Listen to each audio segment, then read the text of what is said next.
ஒரு சிலரின் சுயநலத்திற்காக தமிழக காங்கிரஸ் கொஞ்சம் கொஞ்சமா அழிவின் பாதையில சென்று கொண்டிருக்கிறது என அக்கட்சியின் கரூர் தொகுதி எம்பி ஜோதிமணி ஆதங்கம் தெரிவிச்சிருக்காங்க. இது குறித்து அவங்க வெளியிட்டுள்ள அறிக்கையில், சித்தாந்த ரீதியான அரசியலை முன்னெடுக்காமல், மக்கள் பிரச்சினைகளை பற்றி பேசாமல், வெறும் கூட்டல் கழித்தல்களை மட்டுமே செய்து கொண்டு ஒரு சிலரின் சுயநலத்திற்காக தமிழக காங்கிரஸ் கொஞ்சம் கொஞ்சமா அழிவின் பாதையில் சென்று கொண்டிருக்கிறது என தெரிவிச்சிருக்காங்க.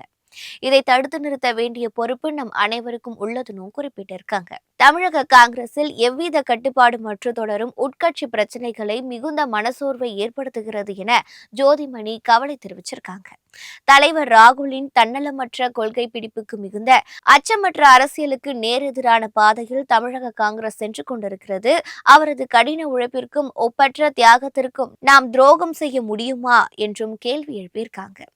தமிழகத்துல காங்கிரஸ் கட்சிக்கு இருக்கும் அடையாளம் காமராசர் கட்டி காத்த பாரம்பரியம் மற்றும் நேரு குடும்பத்தின் தியாகம்தான் என்பதை அனைவரும் நினைவில் கொள்ள வேண்டும் என்று ஜோதிமணி தெரிவிச்சிருக்காங்க.